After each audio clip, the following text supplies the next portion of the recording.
Hello दोस्तों, मैं हूं प्रदीप गोहित और आप देख रहे हैं पीएस वैली प्लस। दोस्तों, एक कहावत है, अपना काम बनता भाड़ में जाए जनता। और ये कहावत अब सच होती दिखाई दे रही है स्टूडेंटों के साथ में। अब एक स्टूडेंट एसएससी की तैयारी कर रहा है और वो बहुत मेहनत के बाद में जब एग्जाम देने के लिए जाता है 200-300 किलोमीटर दूर, और वहाँ पर आपको ये लिखा मिले कि यहाँ पर आज एग्ज़ाम नहीं हो सकता, या फिर आज इसमें ये प्रॉब्लम है, या फिर एग्ज़ाम कैंसिल हो जाए, कोई गड़बड़ी हो जाए, या सेंटर पे ताला लगा मिले, मतलब इस तरह की कोई ऐसी हरकतें हो जाए, तो उस स्टूडेंट के ऊपर क्या बीतेगी?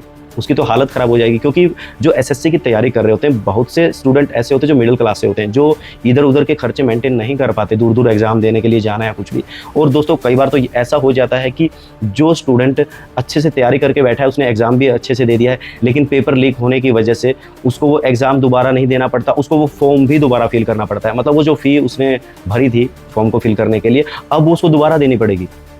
और दूसरा, जब वो 100 किलोमीटर 200 किलोमीटर चल के गया है, वो एग्ज़ाम सेंटर बंद है या फिर उसमें कोई तकनीकी प्रॉब्लम है, उनको बोल दिया जाता है वापस चले जाओ, दोबारा से एग्ज़ाम होगा, फिर दोबारा उनको जाना पड़ता है। तो ये नॉर्मल इंसान के लिए तो बहुत छोटी छोटी बातें हैं, लेकिन गरीब स्टूडेंट के लिए बहुत बड़ी चीज़ हो जाती है। और ऐसे स्टूडेंटों की संख्या हज़ारों में नहीं है, लाखों में है। सोच के देखिए, अगर स्टूडेंटों के साथ ऐसा हो जाए तो उनके ऊपर क्या बीतेगी। और किस वजह से? सिर्फ इस वजह से कि जो एसएससी का एग्ज़ाम होता है वो गवर्नमेंट खुद नहीं करवाती है, वो एक कंपनी को टेंडर देती है। तो वो जो कंपनियां जिन्होंने टेंडर लिया है वही उस एग्ज़ाम को ऑपरेट करती हैं, वही उसको एग्ज़ाम को सही से करवाती हैं, उन्हीं के ऊपर उसकी जिम्मेवारी होती है। लेकिन अगर सोच के देखिए, अगर वही कंपनियां गड़बड़ करने लगे तो फिर उसके बाद में स्टूडेंट का क्या होगा? जो स्टूडेंट इतनी मेहनत करते हैं, इतनी दूर दूर जाते हैं एग्ज़ाम के लिए, तो उनका क्या होगा? उनकी तो हालत ख़राब हो जाएगी। अब ये जो कंपनियां हैं, जैसे पहले कंपनी थी टीसीएस के नाम से, वो कंपनी पहले जो एसएससी के जो एग्ज़ाम थे उनको ऑपरेट करती थी, जो टेंडर है उसी के पास था। अब क्या है, टेंडर दूसरी कंपनी के पास चला गया, अब इसको कोई दूसरी कंपनी ऑपरेट कर रही है। लेकिन दोस्तों, बात ये नहीं कि कंपनी कोई भी ऑपरेट करे, उससे फ़र्क नहीं पड़ता, लेकिन स्टूडेंट का जो एग्ज़ाम है वो तो अच्छे से हो जाना चाहिए। यहाँ पर क्या हो रहा है दोस्तों, स्टूडेंट का एग्ज़ाम अच्छे से नहीं हो पा रहा है, क्योंकि जो पुरानी कंपनी और जो नई कंपनी है उनके बीच में भाई लड़ाई छिड़ गई है, चीज़ें चल रही। भाई पहले वाला तो बोलता है कि भाई मेरा टेंडर था, मैं इसको चलाऊँगा, भाई दूसरा कैसे ले जाएगा, मेरे हाथ से कोई छीन के कैसे ले जाएगा। अब जो नए वाला है, अब उसको क्या है भाई, उसको एग्ज़ाम अच्छे से करवाने हैं, अच्छे से उन चीज़ों को ऑपरेट करना है। अब वो भी चाहता है कि भाई अब मेरे को ये टेंडर मिला तो ये मेरे पास ही रहना चाहिए, दूसरे दोबारा क्यों जाए किसी के पास। तो दोनों अपना 100% देने की कोशिश करते हैं, लेकिन इसी बीच में कुछ ऐसी जालसाजी होती हैं जिसका खामियाजा स्टूडेंट को भुगतना पड़ता है। तो यहाँ पर भी कुछ ऐसा ही हुआ है। इन दोनों कंपनियों की तकरार के चक्कर में कई सेंटर पर एग्ज़ाम ही नहीं हुए, कहीं पे माउस ख़राब पड़े हैं, कहीं पे तकनीकी प्रॉब्लम बोल के एग्ज़ाम को पोस्टपोन कर दिया जाता है। स्टूडेंट बेचारे जो 200, 300, 400 किलोमीटर जाके बैठे हैं, उनको वापस घर जाना पड़ता है। मतलब वही कहावत यहाँ पे साबित होती है कि अपना काम बनता भाड़ में जाए जनता। मतलब इनको जो कंपनियां हैं, सिर्फ इनको पड़ी है अपने टेंडर की और अपनी चीज़ों की, अपने पैसे की, लेकिन ये नहीं देख रहे कि भाई इस बीच में स्टूडेंट तो पिस गया ना बीच में।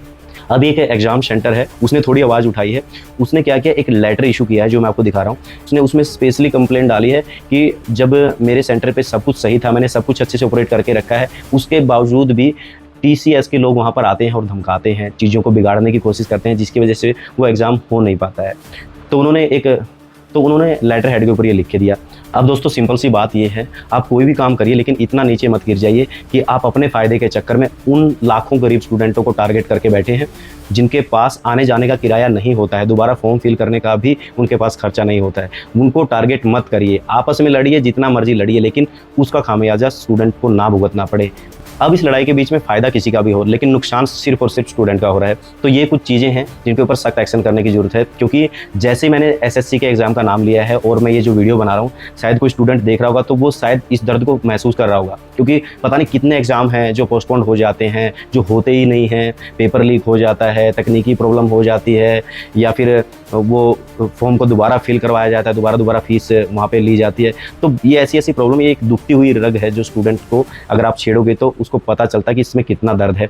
तो ये जो चीज़ें हैं ना, एक स्टूडेंट को अंदर से तोड़ देती है। क्योंकि जब वो इतनी मेहनत करता है, सिर्फ उसको एक ही टारगेट होता है कि मैं मेहनत करूँगा और इस एग्ज़ाम को क्लियर करूँगा, लेकिन उसके बावजूद अगर उसको इस तरह की मुसीबतों का सामना करना पड़ता है तो वो गलत है।